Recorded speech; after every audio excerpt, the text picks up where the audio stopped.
Good morning everybody. आपल्या सगळ्यांचं आपल्या या परिवारात मनापासून हार्दिक स्वागत.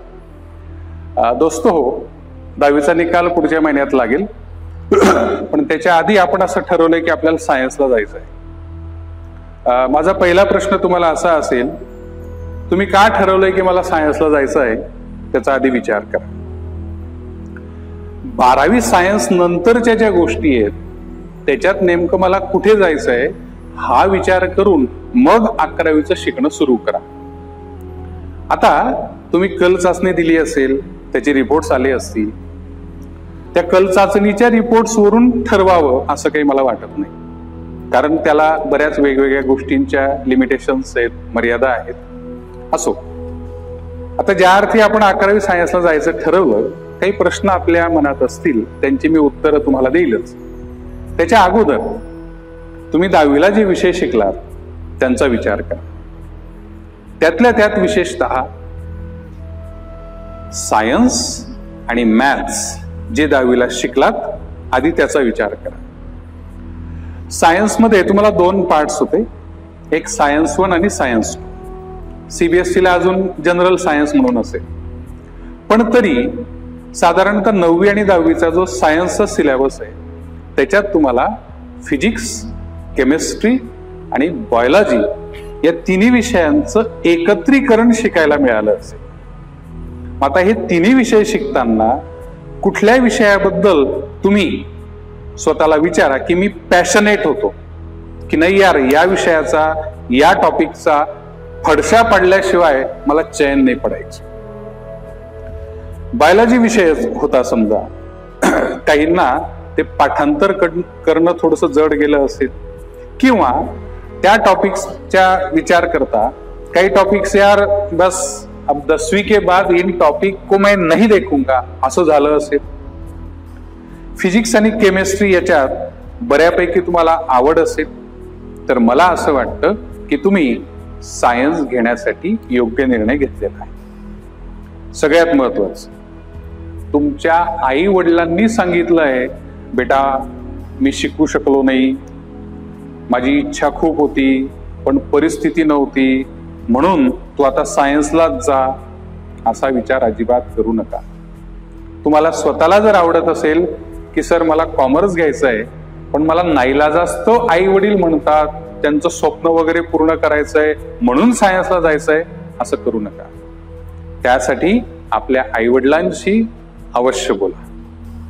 तुमचं मन जर म्हणतंय, आपल्या अंतर्मनाचा एक आवाज असतो, त्या अंतर्मनाच्या आवाजानुसार जर तुम्ही ठरवत असाल की सर मला अगदी मनापासून वाटतंय की मी सायन्स हा विषय म्हणजे सायन्स या शाखेला जावं, ही ब्रँच मध्ये जावं, तर त्या दृष्टीने असेल तर इट्स ओके, ठीक आहे. आता मागचा सगळा आढावा घेऊन तुमच्या अंतर्मनाचा आवाज ऐकून जर तुम्ही ठरवलंय की मला सायन्सला जायचंय, देन यू आर वेलकम. मला असं वाटतं की तुम्ही 11वीला सायन्स घेताना मी 12वी नंतर काय करणार आहे याचाही आधी विचार करून ठेवा. जनरली मी मुलांशी बोलतो तेव्हा असं जाणवतं की काही मुलं म्हणतात सर मला डॉक्टर लाईनला जायचंय. हे शब्द सुद्धा चुकीचे बरं का. डॉक्टर लाईन म्हणजे तुम्ही लाईनीत उभे राहणार आहेत का डॉक्टरांच्या? तसं नसतं. काही म्हणतात मला फार्मसी मध्ये इंटरेस्ट आहे, काही म्हणतात मला इंजिनिअरिंग मध्ये इंटरेस्ट आहे, काही म्हणतात की मला प्युअर सायन्स मध्ये इंटरेस्ट, म्हणजे BSc, MSc, MPhil, PhD वगैरे असा. तर हा सगळा विचार करून ठेवा. काहींच्या मनात एक थोडासा प्रश्न असेल, त्याच्यावर मी 1-2 मिनिटं फक्त तुमच्याशी बोलतो. मी सहज गेल्या 5-7 वर्षात काही मुलांचं असं पाहिलं की सर मला इंजिनिअरिंग करायचं आहे, पण मी 10वी नंतर डिप्लोमाला जाऊ शकतो का? जाऊ शकतात. डिप्लोमा नंतर इंजिनिअरिंग ते पण करू शकतात. डिप्लोमा सोबत 11वी-12वी सायन्स ते पण होऊ शकतं बरं का. फक्त त्यामागे काही थोडेसे ड्रॉबॅक्स. पहिलं, मला सांगा, आता 10वी तुम्ही पास होणार आहेत, तुम्ही डिप्लोमाला जाताना कुठली ब्रँच घ्यावी याचा काही विचार केलाय का?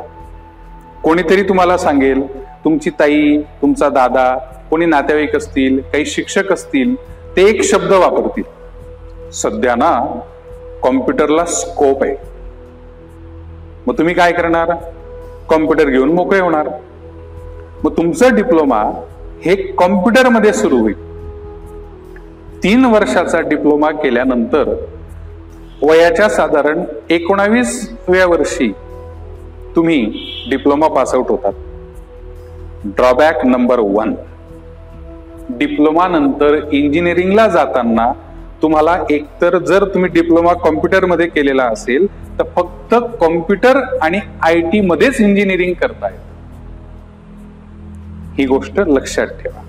हा, एक फायदा होतो, कॉम्प्युटर आणि IT मध्ये जायचं असेल तर तुमचा डिप्लोमामध्ये त्या विषयाचा बऱ्यापैकी प्रॅक्टिकली आणि थिअरॉटिकली स्ट्रॉंग अभ्यास झालेला असतो.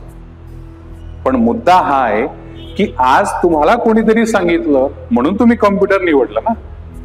स्कोप वगैरे हा नंतरचा भाग आहे. मी तर असं म्हणतो की scope is for your talent. तुम्ही कॉमर्सला गेलात, आर्ट्स घेऊन BA MA केलं तरी तुमच्या टॅलेंटला स्कोप आहे. तो विषय थोडा वेगळा आहे, त्याबद्दल आपण नंतर बोलूया. आता डिप्लोमा झालं कॉम्प्युटरमध्ये, तुम्हाला इंजिनिअरिंगच्या डायरेक्टली सेकंड इयरला ऍडमिशन मिळते. तो आपल्याला मोह होतो की डायरेक्ट सेकंड इयरला ऍडमिशन मिळेल. 3 वर्षाचा डिप्लोमा, पुढे सेकंड इयरला गेल्यावर second year, third year, fourth year, हे 3 वर्षाचं इंजिनिअरिंग, असं 6 वर्षात तुम्ही इंजिनियर म्हणून बाहेर पडतात. It's okay. सेकंड इयरला जाताना एक गोष्ट आपण ध्यानात ठेवा, तुमच्यासाठी त्या कॉलेजला ओनली 15%, फक्त 15% जागा या राखीव असतात. कारण ऑलरेडी फर्स्ट इयरचे काही मुलं तिथे असतात. तिसरी गोष्ट, त्या जागा सुद्धा मेरिटवर भरल्या जातात. मग 15% सीट्स आणि अप्लाय करणारे नंबर ऑफ स्टुडंट्स याचा ताळमेळ जर तुमच्या मेरिटमध्ये जमत असेल तर तुम्हाला उत्तम कॉलेजला ऍडमिशन मिळू शकते. आता 11वी 12वी सायन्स नंतर पण इंजिनिअरिंग करता येतं ना.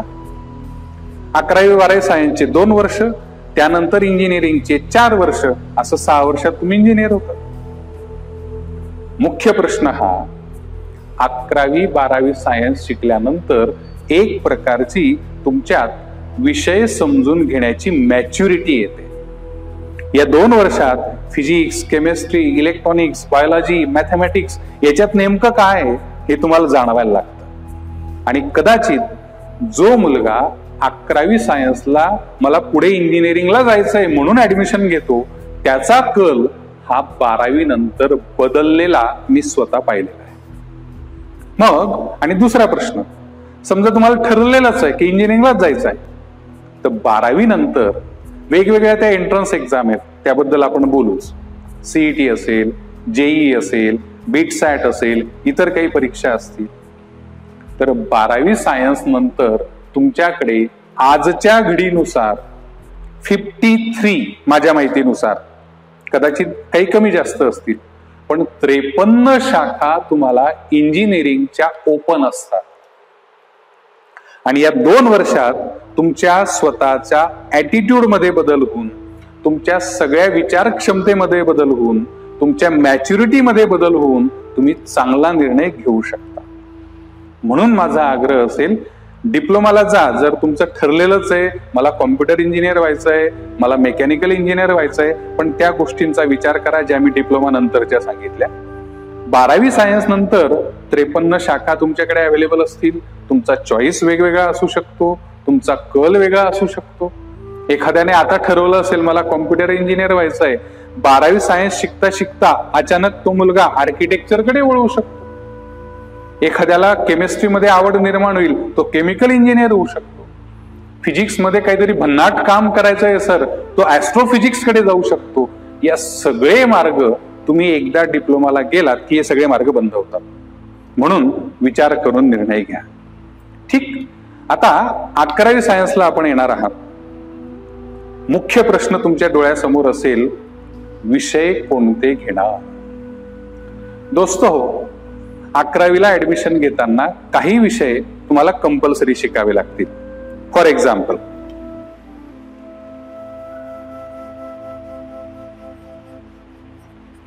फिजिक्स,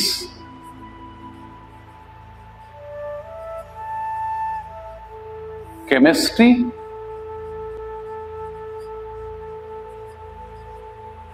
अँड इंग्लिश हे विषय सायन्सला कंपल्सरी असतील, याला ऑप्शन नाही. आता ज्या मुलांना असं वाटतंय सर मला डॉक्टर व्हायचंय पण मला गणित विषय फार आवडतो, तोही मला शिकायचा आहे, त्यांच्यासाठी माझा सल्ला असेल त्यांना तयारी करावी लागेल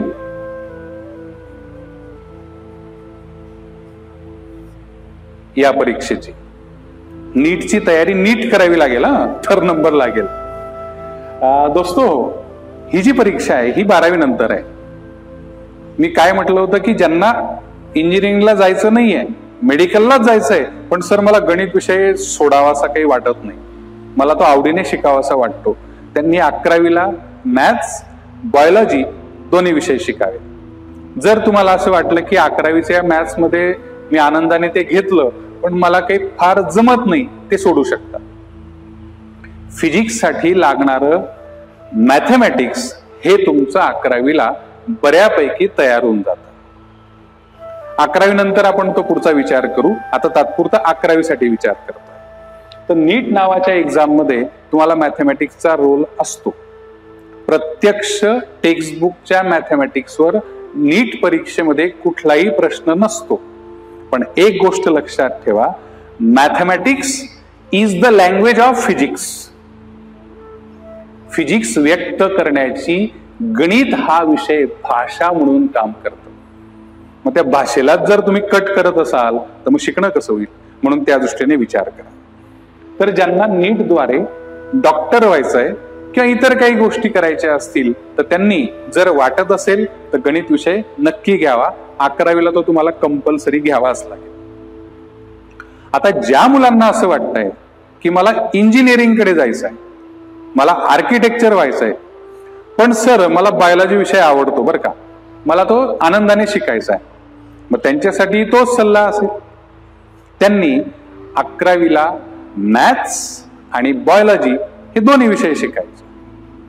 जर 11वीला शिकता शिकता 11वी पूर्ण झाल्यानंतर जर तुम्हाला असं वाटलं सर बायोलॉजी घेतलं पण ते काही माझ्या डोक्यात जात नाही, ते काही माझ्या पचनी पडत नाही, त्याच्यामधले जे मोठे मोठे शब्द असतात, मोठे मोठ्या डेफिनेशन्स असतात, त्या फिगर्स असतात, त्या काही सर मला जमणार नाही, त्यांनी तो विषय सोडून द्यावा.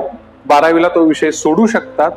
तो विषय सोडल्यावर जॉग्राफी किंवा इतर काही ऑप्शन्स असतील ते तुम्हाला घेता येईल. आता तिसरा मुद्दा, ज्यांनी अगदी 7वी 8वी पासून आपलं स्वतःचं स्वप्न ठरवलंय की सर मला इंजिनिअरिंगच करायचं आहे आणि बायो विषय मला 10वीला मी कसा तरी पाठ केला हो, कसं तरी पास झालो, त्यांना माझा प्रेमाचा सल्ला असेल की त्यांनी हा विषय 11वी पासूनच डिलीट करावा. मी बायोलॉजी विषयाच्या विरोधात नाही, तुमच्यासाठी पर्याय म्हणून हे बोलतोय. मग आता त्यांच्यासाठी काय असेल तर त्यांच्यासाठी म्हणजे मी आधी हे क्लिअर करून देतो की नीट कडे जायचंय, हे 3 विषय तुम्हाला कंपल्सरी असतील, त्याच्या जोडीला हा विषय शिकावाच लागेल. एकूण 6 विषय तुम्हाला शिकायचे असतात. हे झाले 4.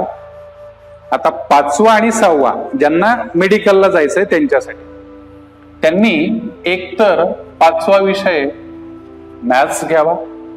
जर 11वीला पचनी पडलं नाही तर मॅथ्स विषय सोडून द्या, त्याला ऑर म्हणून जॉग्राफी विषय असेल किंवा इतर काही कॉलेजेसला वेगवेगळे विषय असतील, त्यात डिफेन्स म्हणून काही कॉलेजला शिकवलं जातं, तो विषय घेऊ शकता.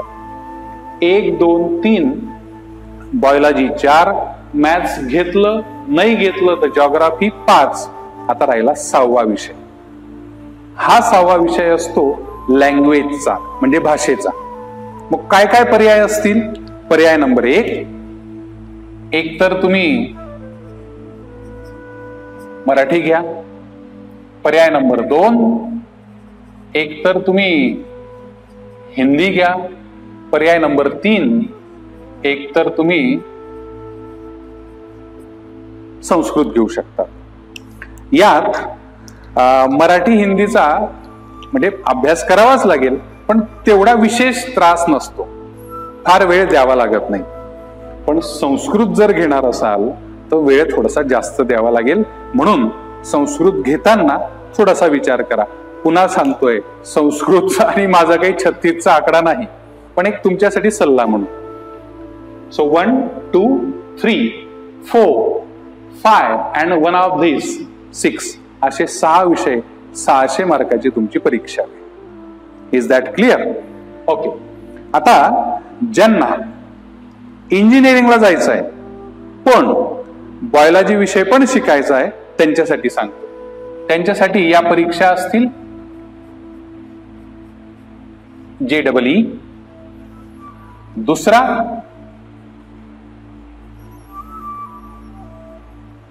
MST CET.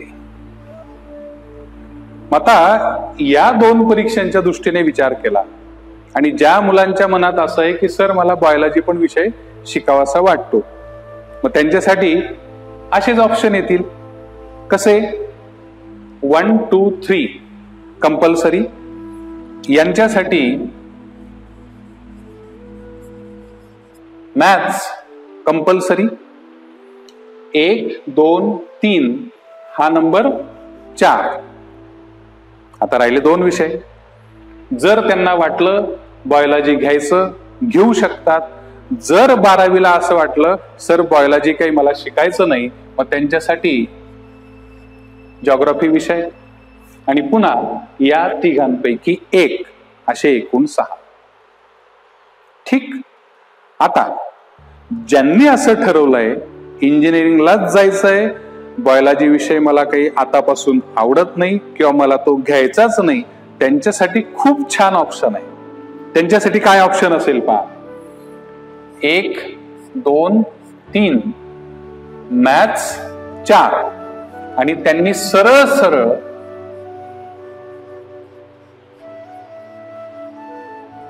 Electronics, computer science किंवा IT हे विषय घ्यायचे. याचा फायदा सांगतो तुम्हाला. मी मुद्दाम मोठा लिहितोय.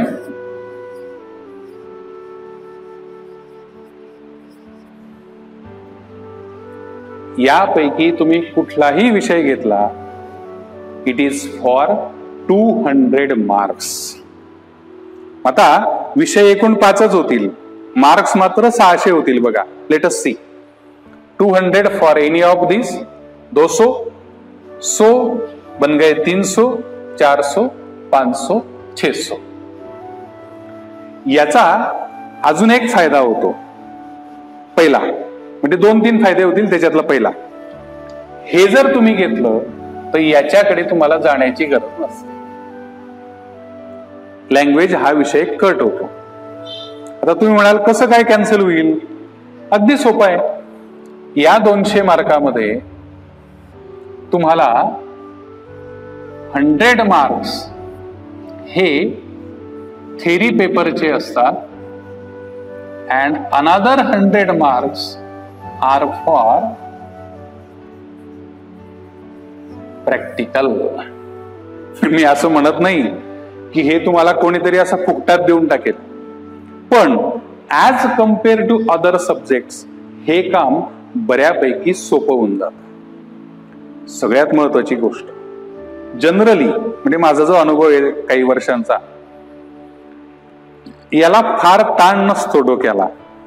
तुमचे जर्नल्स कंप्लीट ठेवा, प्रॅक्टिकल व्यवस्थित करा आणि कॉलेजशी आपल्या बऱ्यापैकी रिलेशन चांगले असले तर 90, 92, 95, 98, 99 पर्यंत मार्क्स तुम्हाला प्रॅक्टिकलला मिळतात. राहिला प्रश्न याच्यात तुमचे 2 पेपर होतात, paper first and paper second.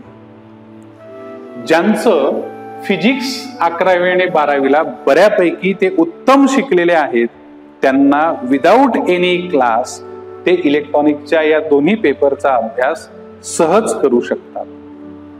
इलेक्ट्रॉनिकचा अभ्यास हा लॉजिकल सेन्सवर जास्त असतो. त्यामुळे जर तुम्हाला इंजिनिअरिंगलाच जायचं असेल पण बायोलॉजी विषय जर आवडत असेल तर पुन्हा बायो म्हणजे क्लासमध्ये शिका, कॉलेजमध्ये शिका, त्याचे प्रॅक्टिकल्स क्लास लावला पुन्हा रोजचा 1-1.5 तास वगैरे वगैरे वेळ खूप जातो.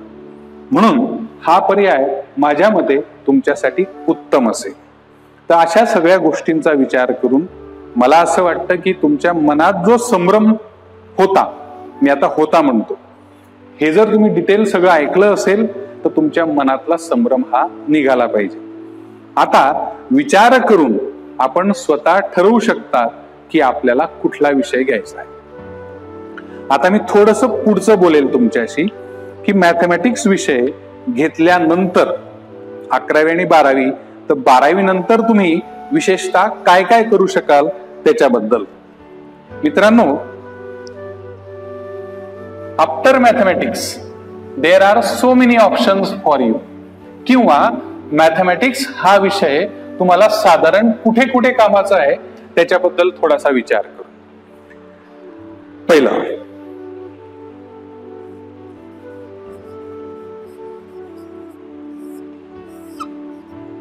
कुठे कुठे लागेल? इंजिनिअरिंगला जायचं आहे, मॅथमॅटिक्स शिवाय पर्याय नाही. म्हणून after 12 if you have the subject maths you can go for the exam number 1, JEE, Joint Entrance Exam. ही परीक्षा इंजिनिअरिंगला जाण्यासाठी नॅशनल लेवलची परीक्षा असते. ही परीक्षा देण्यासाठी तुमच्याकडे मॅथमॅटिक्स, फिजिक्स, केमिस्ट्री हे तिन्ही विषय असावे. तर ही परीक्षा द्यायला तुम्हाला मॅथमॅटिक्स कंपल्सरी लागेल. दुसरा ऑप्शन तुमच्याकडे आहे NDA, नॅशनल डिफेन्स अकॅडमी.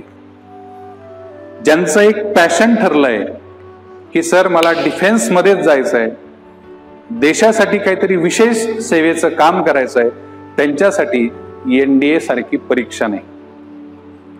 ही परीक्षा 12वी अपियर होताना सुद्धा देता येते, 12वी पास झाल्यानंतर पुढच्या वर्षी पण देता येते. त्याला विशिष्ट वयोगटाची मर्यादा असते. साधारण माझ्या माहितीनुसार वयवर्ष 17 ते वयवर्ष 19 पर्यंत. या परीक्षेला सुद्धा मॅथ्स, फिजिक्स, केमिस्ट्री हे विषय कंपल्सरी असतील, लागतीलच. त्याच्या जोडीला जनरल नॉलेज म्हणून काही अजून एक विषय असतो, इंग्लिश पण असतो. So if you have the maths you will go for JEE, you will go for NDA. तिसरा option JEE लेवलची CMI, the long form is Chennai mathematical institute. इथे ज्या मुलांना मॅथमॅटिक्स आणि स्टॅटिस्टिक्स या विषयातच आपलं आयुष्य झोकून द्यायचंय त्यांच्यासाठी चेन्नईला ही एक संस्था आहे. अत्यंत उत्तम बेस्ट क्वालिटी एज्युकेशन इथे तुम्हाला मॅथमॅटिक्सचं मिळेल. विशेष साधं इथून तुम्ही BSc मॅथमॅटिक्स जरी पास केलात, कारण भारतभरातून माझ्या माहितीनुसार 120 मुलांना तिथे फक्त ऍडमिशन मिळते. Simply BSc mathematics, BSc statistics वर सुद्धा तिथे कॅम्पस इंटरव्ह्यू होतात. MSc केल्यावर तर मग काही प्रश्नच नाही. तर या एंट्रन्सला पुन्हा हे विषय आले, याच्यात मॅथमॅटिक्सवर जास्त भर असतो. 12वी सायन्स नंतर जर तुम्हाला असं वाटलं की सर मला BCA करायचं आहे, यु नो BCA, थोडा लॉंग फॉर्म शोधून बघा.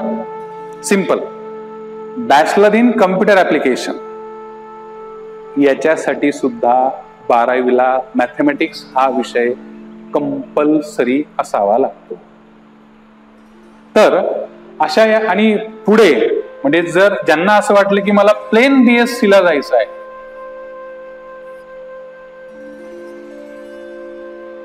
जर तुमचं मॅथमॅटिक्स 12वीला नसलं तर तुम्ही FY BSc ला जाताना mathematics, statistics, electronics, computer science हे विषय घेऊ शकत नाही. तुम्हाला BSc किंवा MSc करायचं असेल तर chemistry, botany, zoology, microbiology, subjects related with biology, subjects related with chemistry हेच करता येईल. तुम्हाला ऍस्ट्रोफिजिक्स करायचं असेल तर 12वीला मॅथ्स नसलं तर तिकडे जाता येत नाही.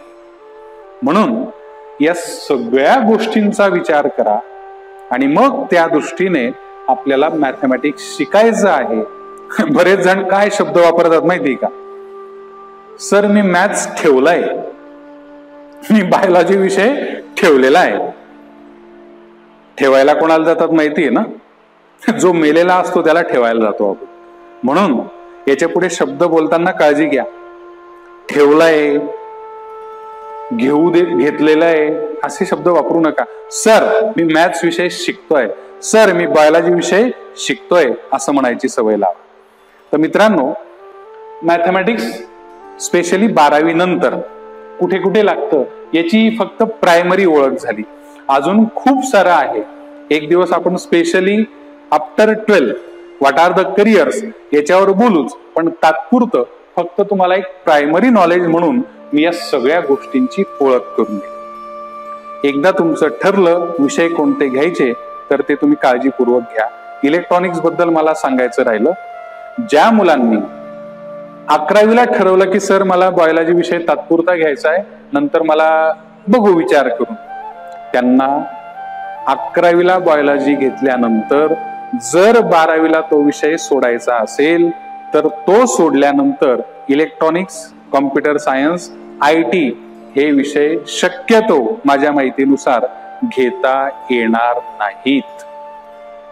त्यामुळे तो विचार करून आपण निर्णय घ्या. तर ज्यांना नीटला जायचंय किंवा नीट एक्झाम करायची आहे, डॉक्टर व्हायचंय, इंजिनिअरिंगला जायचंय, अशा सगळ्या गोष्टींचा विचार करून आपण मॅथमॅटिक्स शिकण्यासाठी सुरुवात करणार आहोत. दोस्तो, बरेच जण असं म्हणतात की 10वीला खूप अभ्यास केला.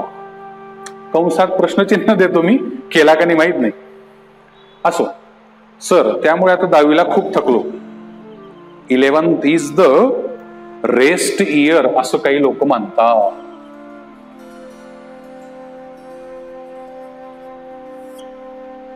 आरामाचं वर्ष आहे असं करू नका.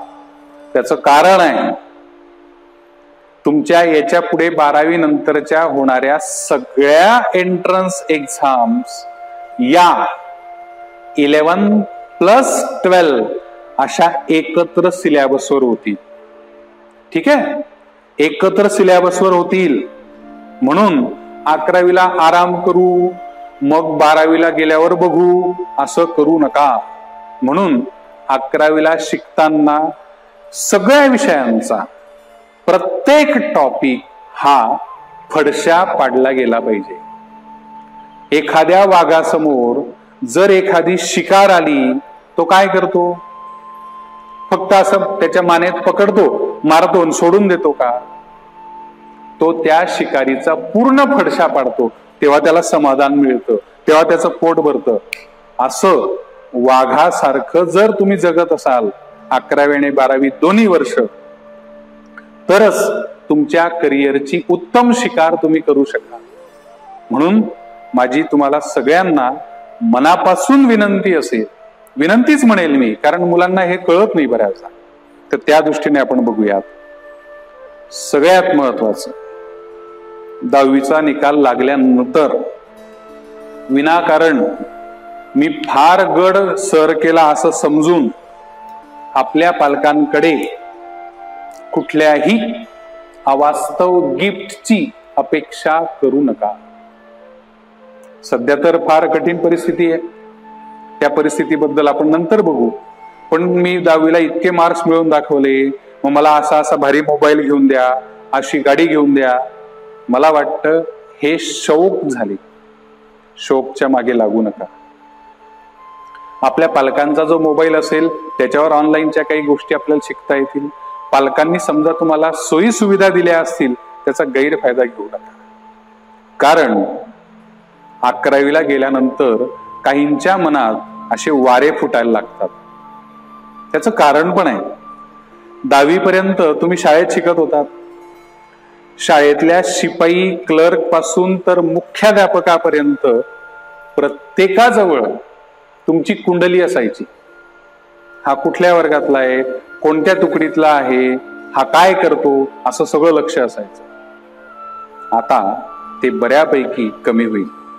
क्लासेसमध्ये बऱ्यापैकी लक्ष असेल, कॉलेजला थोड्याशा मर्यादा येतात, विद्यार्थी संख्या जास्त असते, त्यामुळे तुम्ही काय करतायत फारसं कोणाला घेणं देणं राहणार नाही.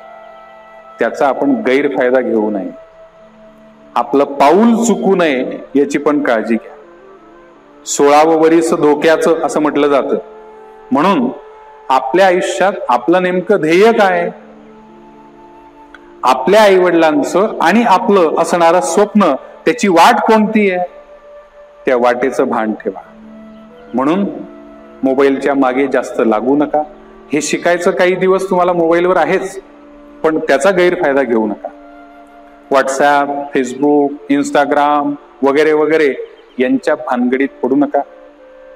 टाइमपास करू नका. एकदा ठरलं, अभ्यास अभ्यास आणि अभ्यास ही गोष्ट कंपल्सरी ध्यानात ठेवा. मी तर असं म्हणेल, मी कालच प्रवासात समोर एक ट्रक चालली होती आणि त्याच्या मागे एक वाक्य वाचलं. वाक्य असं होतं, मेहनत इतनी खामोशी से करो की सफलता शोर मचा दे. म्हणून शांतपणे मेहनत करा, सफलता मिळणारच आहे. आणि त्या सफलतेचा डंका आपल्याला पिटवायचा आहे. तो डंका पिटवण्यासाठी तुम्हाला सगळ्यांना या 11वीच्या म्हणजे प्रवासासाठी जी सुरुवात होते, त्या प्रवासासाठी मी तुमच्या सोबत असेल. त्यासाठी तुम्हाला सगळ्यांना मनापासून हार्दिक शुभेच्छा. All the best.